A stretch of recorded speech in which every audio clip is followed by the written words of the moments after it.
आज की इस वीडियो में हम लोग जानेंगे कि जैक बोर्ड द्वारा जो पहला टर्म और दूसरा टर्म में दो परीक्षा आयोजित होने वाला था उसको एक ही में कर दिया गया है। वो आप किसी अभी आप जो भी मेरे पास नोटिस वो मैं पढ़ता हूँ, आप ध्यान से एक बार पूरा वीडियो को देख लीजिए, ठीक है।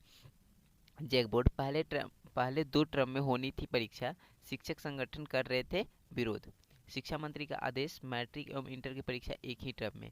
मतलब अब जो पहले दो टर्म का एग्जाम होने वाला था, एक दिसंबर में और एक मार्च में, तो अब वो एक ही टर्म में होगा, ठीक है। क्या पूरा न्यूज़ है उसको हम लोग पढ़ लेते हैं, ठीक है। चलिए, तो राज्य में अब मैट्रिक एवं इंटर का परीक्षा एक ही टर्म में होगी। यह बात शिक्षा मंत्री जगन्नाथ महतो ने कही। उन्होंने गुरुवार को विभाग एवं जैक के अधिकारियों के साथ बैठक की। इस मौके पर उन्होंने कहा कि कोविड के दौरान विशेष परिस्थितियों में दो टर्म में परीक्षा लेने का प्रावधान किया गया था। अब दो टर्म में परीक्षा लेने का कोई आयोजित नहीं है। अब परीक्षा एक ही टर्म में मार्च में ली जाएगी। इस संबंध में अलग से दिशा निर्देश जारी किया जाएगा। मैट्रिक इंटर की परीक्षा को लेकर फॉर्म जमा करने का प्रक्रिया चल रही है। बिना विलंब शुल्क का फॉर्म जमा करने की अंतिम तिथि 14 अक्टूबर है। इसके बाद विलंब शुल्क के साथ फॉर्म जमा लिया जाएगा। ज्ञात हो कि इससे पूर्व शिक्षा विभाग द्वारा मैट्रिक इंटर की परीक्षा दो टर्म में लेने की घोषणा की गई थी। अब मैं यहाँ पर थोड़ा सा रोकता हूँ और बताता हूँ। आपका फॉर्म भरना चालू था, ठीक है। 14 अक्टूबर तक बिना विलंब शुल्क का फॉर्म भराएगा। अब 15 अक्टूबर से 19 नवंबर तक आपका विलंब शुल्क के साथ फॉर्म भरा जाएगा, ठीक है। तो यहाँ पर ही आपका पहले तो ये खबर आपको न्यूज है कि आपका जो एक टर्म में एग्ज़ाम होने वाली थी, ये बहुत बड़ी अपडेट है। जो एक टर्म में एग्ज़ाम होने दो टर्म में एग्ज़ाम होने वाली थी वो अब एक ही टर्म में होगी। जो दिसंबर और मार्च में होने वाली थी वो केवल अब मार्च में होगी, ठीक है। यहाँ देखिए, परीक्षा दो टर्म में लेने की घोषणा की गई थी। पहले टर्म की परीक्षा नवंबर एवं दूसरे टर्म की मार्च में प्रस्तावित थी। दोनों टर्म के लिए सिलेबस को भी दो भागों में बांटा गया था। परीक्षा का पैटर्न को लेकर पत्र भी जारी कर दिया गया था। मैट्रिक इंटर के साथ साथ कक्षा 8वीं 9वीं एवं 11वीं की बोर्ड परीक्षा भी अब एक ही टर्म में अप्रैल में संभवतः ली जाएगी। इस संबंध में विस्तृत दिशा निर्देश जारी किया जाएगा। कक्षा 9वीं एवं 11वीं की प्रथम चरण की परीक्षा दिसंबर एवं दूसरे चरण की परीक्षा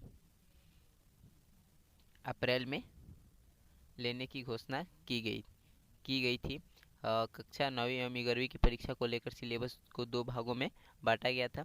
कक्षा 8वीं की बोर्ड परीक्षा 9वीं एवं 11वीं के बाद ली जा सकती है। अब देखिए, यहाँ पर ही आपका पहले क्या था कि 8वीं 9वीं और 11वीं ये तीनों जो था, ये तीनों क्लास का एग्ज़ाम होने वाला था दिसंबर माह में, ठीक है, पहला टर्म, ठीक है। और दूसरा होने वाला था आपका अप्रैल में।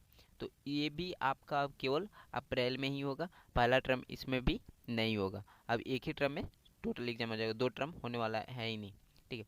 8वीं 9वीं 11वीं की परीक्षा एक ही टर्म में। मैट्रिक इंटर की परीक्षा ओएमआर सीट एवं उत्तर पुस्तिका दोनों पर होगी। और 8वीं 9वीं का केवल ओएमआर सीट पर, मतलब आपको केवल मल्टीपल चॉइस क्वेश्चन आपसे पूछा जाएगा, ठीक है। एक क्वेश्चन रहेगा, उसका चार ऑप्शन रहेगा, ठीक है।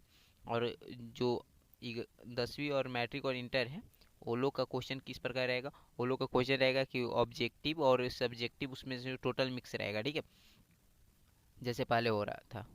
ओके। अच्छा, क्यों लिया गया निर्णय वो पढ़ लेते हैं, ठीक है। झारखंड राज्य वित्त रहित शिक्षक संयुक्त संघर्ष मोर्चा ने दो टर्म में परीक्षा लेने का विरोध किया था।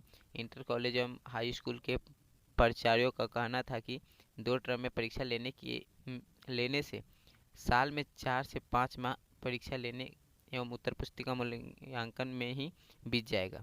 ऐसे में पाठ्यक्रम पूरा नहीं हो पाएगा, ठीक है। तो ये जो था कि ऐसे में आपका पाठ्यक्रम जो भी आपका पढ़ाई है पूरा कंप्लीट नहीं हो पाएगा। यहाँ पर देख लीजिए, सीबीएसई एवं आईएससी भी नहीं ले रहे हैं दो टर्म में परीक्षा। सीबीएसई एवं आईसीएसई बोर्ड द्वारा भी वर्ष 2022 की कक्षा 10वीं एवं 12वीं की परीक्षा दो टर्म में ली गई थी, पर वर्ष 2023 में परीक्षा दो टर्म में नहीं ली जाएगी। ओके। तो यहाँ पर जो आपका परीक्षा था वो अब केवल और केवल एक ही मंथ में होगा, सॉरी एक ही टर्म में होगा, जो कि अप्रैल। देखिए, मैट्रिक और इंटर का 10वीं और 12वीं का परीक्षा आपका मार्च में होगा, और 8वीं 9वीं और 11वीं का परीक्षा आपका अप्रैल में होगा। तो ये आज की बड़ी अपडेट थी। अगर वीडियो अच्छी लगी हो तो वीडियो को लाइक कर देना, अगर चैनल पर नए हो तो सब्सक्राइब करके जाना। Thank you for watching this video.